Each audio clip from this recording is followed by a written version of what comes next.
शांतता, करुणा आणि मानवतेचा संदेश देण्यासाठी 2022मध्ये एक बौद्ध भिक्षूंचा गट भारतात आला. वॉक ऑफ पीस या नावाने निघालेली पदयात्रा, यामध्ये एक सहप्रवासी म्हणून एक मुका प्राणी सामील झाला. ना त्याला कोणत्या ओळखीची गरज होती, ना कोणत्या भाषेची गरज होती. हा मुका प्राणी स्वतःहून भिक्षूंसोबत हजारो किलोमीटर गावोगावी चालत राहिला.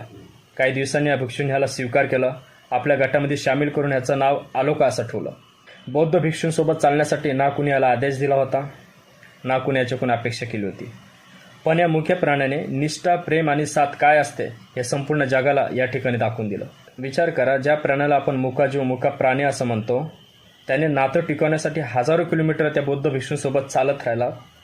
तर आपण माणसं छोट्या कारणावरून एक दुसऱ्यांपासून दूर का जातो. मात्र या ठिकाणी आलोका या मुख्य प्राणी एक गोष्ट शिकवली: साथ देण्यासाठी शब्दांची गरज नसते.